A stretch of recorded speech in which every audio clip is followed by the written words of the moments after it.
Hello everyone, welcome back to Rolling Solo. My name is Adam Smith and I'm really excited today to be going into another part of Legacy of Dragonholt. We've got extremely great response so far to this playthrough, and your voting is really starting to show in terms of what decisions we make. So I want to thank all you guys for actually going into the gear symbol inside the videos, turning your annotations on, and then voting for what we do next, because it really is shaping how the story turns out. Now, Haggis Coldfoot is our Forge Dwarf, and we have Shirag Rundar, our Tribal Orc. We've just run into a bunch of bandits, and things have gotten crazy. So what I'm going to do is I'm going to read from the book to tell you guys what's currently happening. Then we're going to choose the result based on what you guys voted and continue from there. Alright, so the first thing here says, Braxton hefts a heavy steel shield and slashes her longsword threateningly at one of the approaching bandits. Miriam produces 2 flasks and unstoppers one of them. A thick acid smoke pours from its open mouth as she holds it aloft, ready to throw. 3 of the bandits suddenly rush forward, charging the camp. Miriam hurls the smoking flask, which she smashes against one of their bucklers. A billowing cloud of acidic fog erupts from the impact site. The bandit shrieks and flails, dropping his buckler to the ground as it dissolves. The 2 bandits continue their charge. One swings an axe at Miriam, but Braxton catches the blade with her longsword and slams her shield into the man, sending him tumbling to the ground. It's interesting to see, though, that Braxton is actually doing something. Although, yeah, it's a little interesting to see she's actually playing some defense here for us, because I thought she might be the one who could be the traitor in our midst. The 3rd bandit dodges around Braxton, darts forward straight towards you, spear point trained at your chest.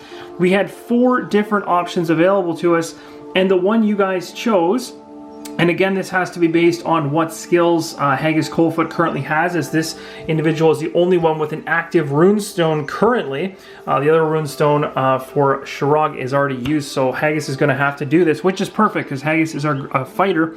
We can either dodge the attack, catch the spear and disarm the bandit, deflect the spear and counterattack, but we have to have dueling or military, or we can blast the bandit with a rune. So really this comes down to those 4 choices, and I can tell you guys this was the closest vote across any of them to this point, and that's what made this one really exciting.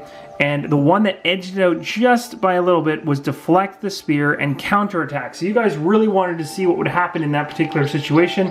So we're going to see exactly that. Now this requires dueling or military, so let's do a quick check. And yes, of course, Haggis Coldfoot does have dueling, so we are okay there. I'm going to activate his runestone, or I should say unactivate his runestone, or make him the active player. And now we're going to go ahead into this. So read entry 8427. We're going to definitely make sure we write that down.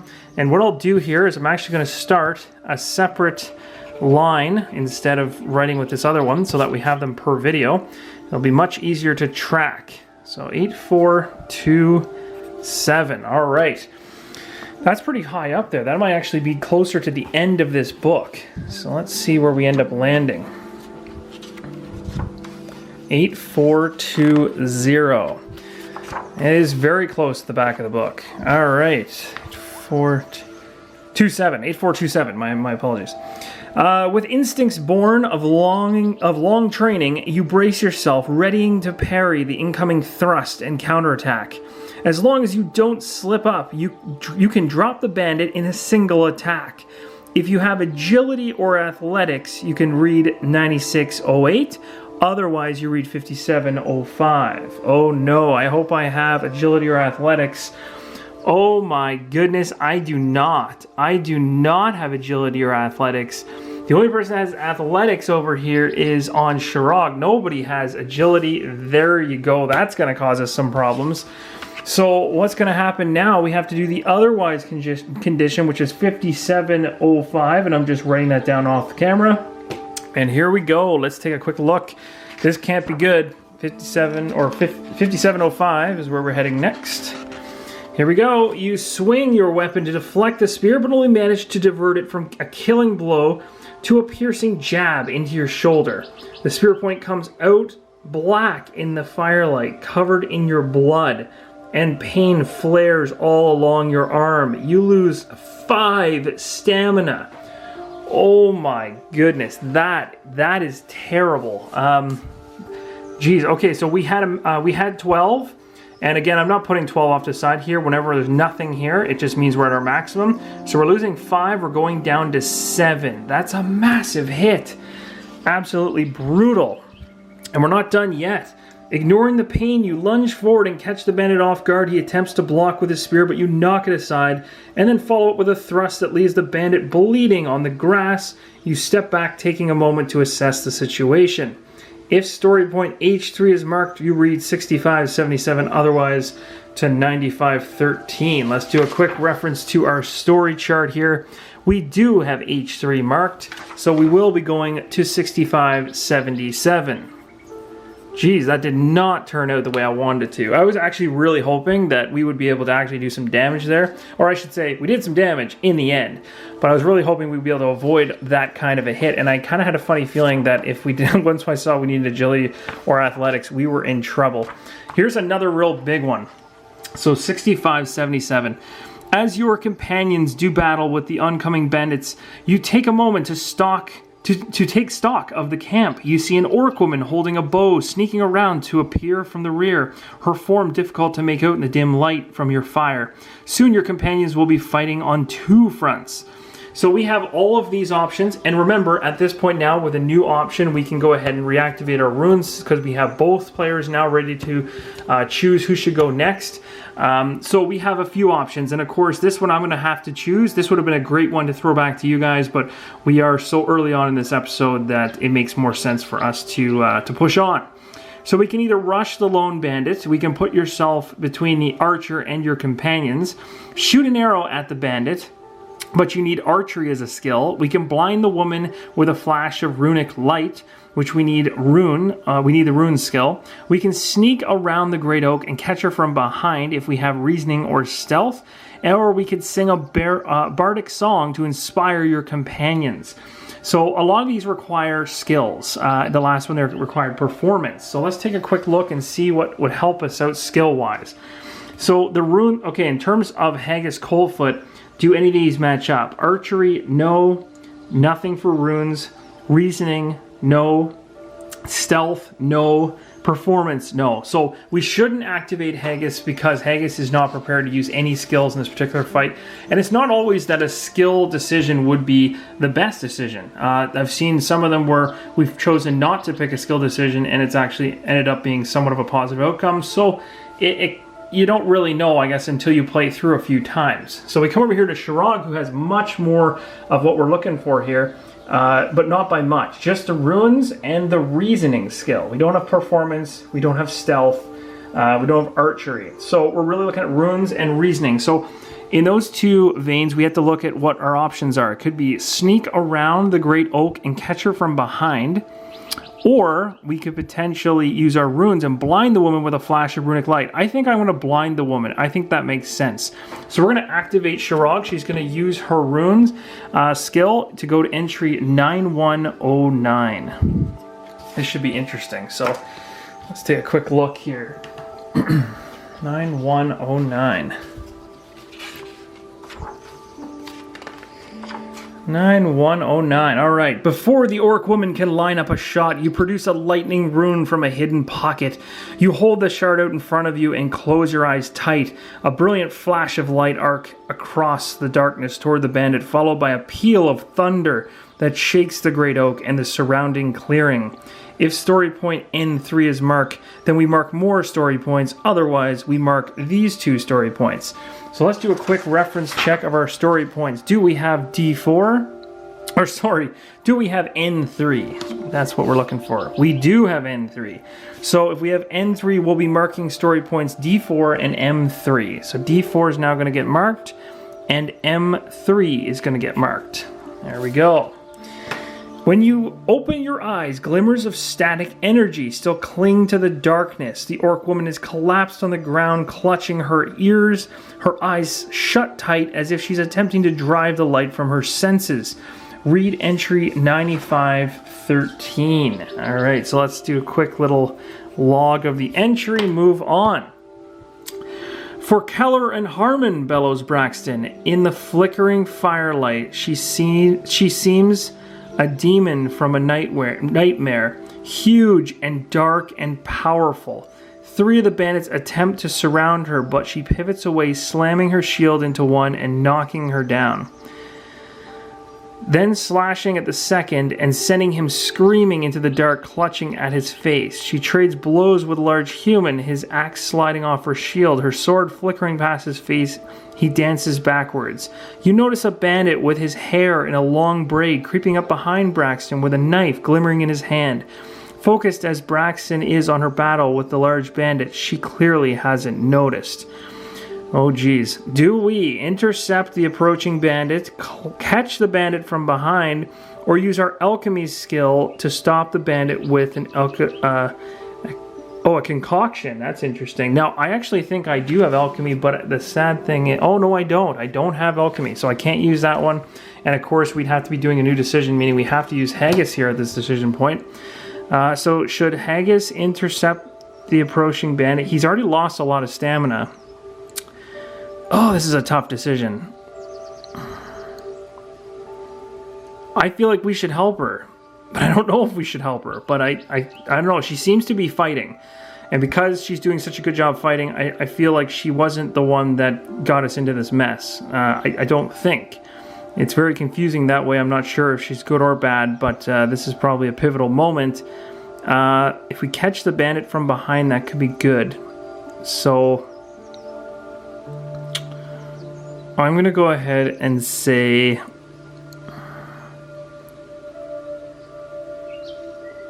I'm going to say we intercept the approaching bandit. And the reason being is we do have like things like willpower, endurance, and dueling. And I think these will help us. So let's hope that 5517 results in a good thing. So we're going to activate the rune for Haggis Coldfoot. Our Forged Dwarf is going to intercept the approaching bandit. We're heading to 5517. Man, this story is unfolding at a crazy pace. So much happening. 5517. All right, here we go. You leap forward and shout a challenge to the braid-wearing bandit who spins and sneers at you with crooked teeth. The bandit brandishes a knife and you begin to circle one another warily. I'll gut you like a bloated fish, he shrieks and hurls himself at you. His attack is clumsy, more passionate than skilled, and you soon see an opportunity. If you have brawling or dueling, read entry 1938, otherwise 45. This is what I was hoping for, and we do have, because, and again, in this particular section, right now the active hero is still Haggis, so we are going to go ahead and use this skill. We do have the dueling skill, so we're going to be going ahead and reading 1938. This is fantastic. This is exactly what I was hoping would happen.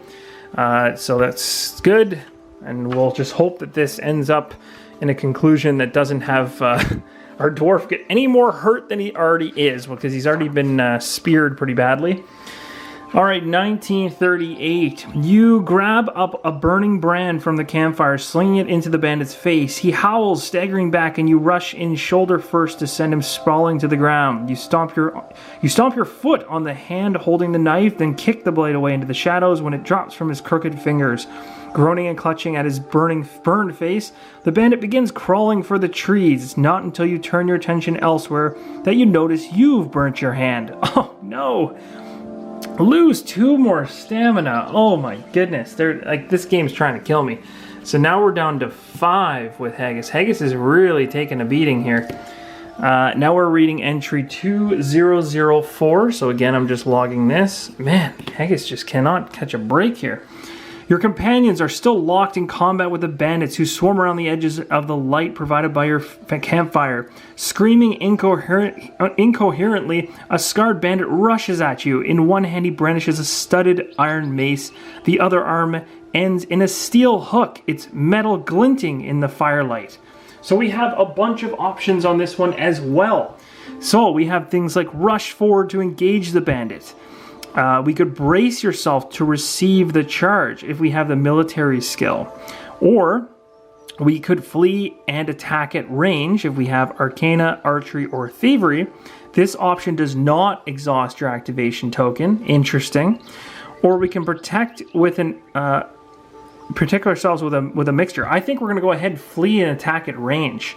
I think that makes sense. So we're going to and again, this option does not exhaust your activation tokens, so I'm choosing Shirog Well, technically at this point now, both of these individuals have gone, so these runes would be back active again. But at this point, I'd be activating another rune normally to make this next decision right here. But it does say if I choose this particular one, flee and attack at range, I don't have to activate a rune, and I'm going to choose Shirog to do this. Shirog does have the Arcana skill, which is going to allow us to do that particular entry. We can attack at range, which is going to be read entry 3568. So we're going to go ahead there, 3568, and see what happens. And I don't even have to activate her thing, which is great. 3568. Oh man, what is going to happen?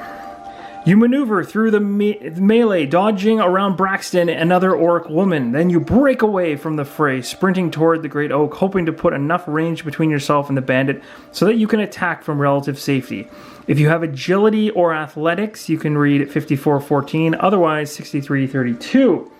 Now I'm going to go ahead and activate Shirog to do this. She's going to use her rune because she does have athletics, and I'm going to have her head to the tree. Break away from the fray, sprinting toward the Great Oak, hoping to put enough range. So we're heading towards the Great Oak again. 5414. That's what we're doing. Here's hoping that this pans out good. Man, this is quite the battle going on here. 5414. All right, 5414. The bandit gives chase, but you are too quick for him. You sprint away until you have enough distance to deal with the bandit at your leisure.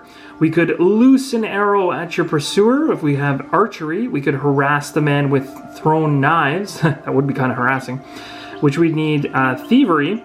Or we could incapacitate the bandit with runic magic if we have arcana, and we do have that. Now, I'm just realizing something that I made a massive mistake about, but it doesn't change the outcome of the game whatsoever. It's just a silly mistake on my end. Now, normally when you see these decision points, you have to flip a rune token, right? So the only rune token right now that's active would be Haggis Coldfoot, but you'll notice over here our orc, Shirog Rundar's, is actually already used. This is a mistake. If you go back in the video, you'll actually notice that when we hit entry 2000 or 2004, that particular one asked us to make a decision, but said if we went ahead and chose Arcana and Shirog to actually go ahead and make that decision, that no activation tokens should be spent at that time. For some strange reason, between 2004 and the next entry for that, which was 3568, and then now to 54114 or 5414, somehow I flipped this token over, and I don't know why I did that, but I shouldn't have. So this should, as of right now, still be active, because otherwise there's no one that can actually do this particular skill.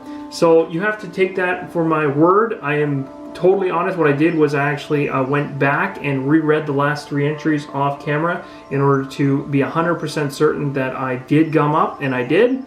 So that's my correction right there. So we're going to go ahead now and activate Shirog Rundar, who is going to use her arcane power, which we had hoped for in the past. And it says incapacitate the bandit with runic magic. We're going to go to entry 2407, which I'm going to record right now. This is going to be really exciting because I really hope this ends up helping us out here. So 2407, what is that going to do for us? 2407. Alright, you fumble in your pack for a rune that might help. After a moment, you fish out a flame rune and clutch it tightly in your hand. A scalding heat envelops you and you push the energy forward to surround your pursuer. Within a moment, all the metal the bandit carries glows white hot.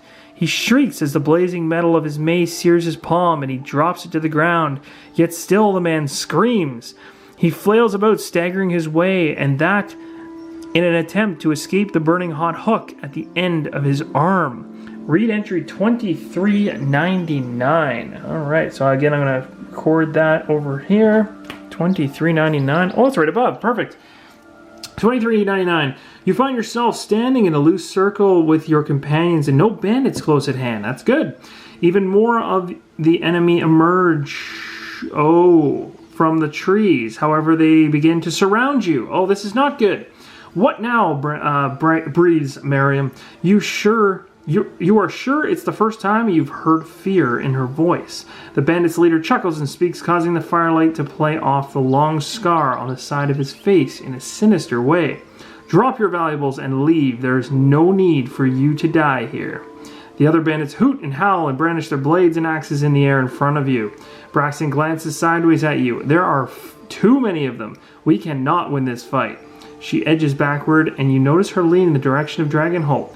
You can't have my gold. I'll be using it to start my business, hisses Miriam. Despite the bite in her words, you notice her hands trembling. So it looks like our companions are saying basically we need to ditch. And but we do have 4 options here.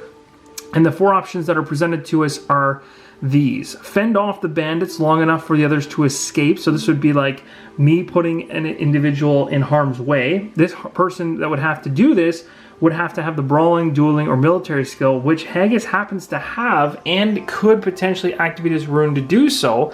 But if we remember, our stamina is insanely low right now at 5. We should have a maximum. We should have 12, but we've gone into so much fighting with Haggis. He's not doing so hot right now. So that could actually end up hurting him if he's left behind. And and I attempt to help everybody else in my group out. I could end up really hurting Haggis, and I don't know if I want to do that. The second is to create a diversion and flee toward Dragonholt. So that's the town or city we're actually heading towards, which the entire game is based on.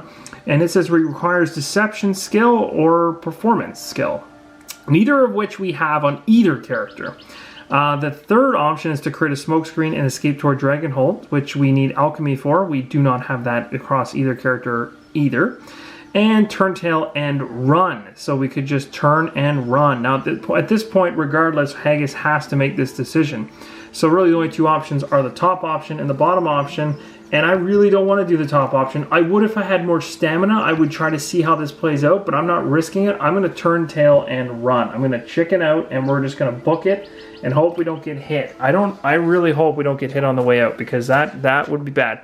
So I'm going to go ahead and activate Haggis to be doing this, or be the active player, and cross my fingers. Go, shouts Braxton, stepping forward with her shield raised. I'll hold them off. You run for it, tearing through the trees toward Dragonholt as the cries of battle and the clash of arms ring out. After a few moments, you hear heavy footsteps behind you. Fearing the worst, you crane your neck to see Braxton gaining on you rapidly. Keep going, she wheezes. They're right behind me. 36:45. Oh man, this is not looking good. 36:45. This is going to end in a, hopefully not a bad result here. 36:45. You run through Eventide Forest, scrambling and stumbling as you go, and you are surprised to discover that you can see, and you realize that the sun must already be rising somewhere beyond the trees. Time passes. Okay, so 1 element at a time. So we still have 1 more element of time to go through. The narrow and twisting path soon comes to a steep climb with a rocky outcropping that rises above on either side. A large standing stone towers to your right. You can hear the bandits still coming behind you, shouting to their fellows like hounds on the hunt, but any pursuer will have to scramble up this same narrow gulch. We could choose to tip over the standing stone to block the path. We can fire with your bow from the high ground if we had archery, which we don't. Or we could set a trap for the approaching bandits. Very cool. So right now, both of these have been used, so they are now back active again. And the question becomes, do I use my survival skill, which I do have with Haggis, in order to set a trap? I think I should. I think that's what Haggis would do in this situation. He's all about being in the wild. He knows the land like the back of his hand, and I think he would feel very confident in going ahead and setting a trap, being that it shouldn't put him in harm's way. And I say shouldn't, I hope not. So we're going to be going ahead and going set a trap, which says read entry 3575. I've now activated him. We'll go ahead and write that down, 3575, and we're going to hope that this pans out, because if it doesn't, bad things are going to happen. You quickly make a set of snares that you tether to young trees at the top of the gulch. Then you cover them with a handful of leaves and gravel. You urge your companions on and fall back as the bandits grow closer, hooting and baying as they come. Their shouts turn to cries of alarm as you hear the first of your snares yank a bandit off his feet. 51:29. Awesome. So far, so good. That worked out well. I think it worked out well.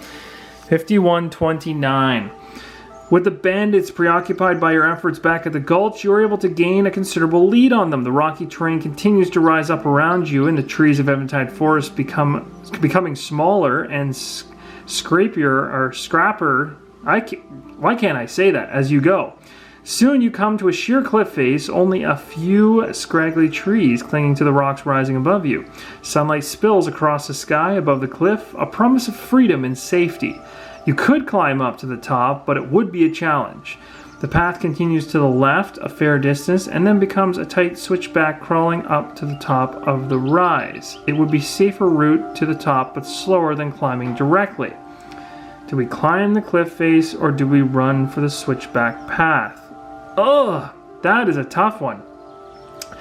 And I think, guys, this is where we need to stop, I think. So what I'm going to do is I'm going to hold up right here. I want you guys to decide. This is a perfect spot for you guys to give me an idea on what we should do next. So in the very top right hand corner, you're going to see an eye symbol. If you don't see that eye symbol when your mouse is on the video, then you don't have your annotations on. And in order to get your annotations on, make sure you go to the gear symbol within the video as well.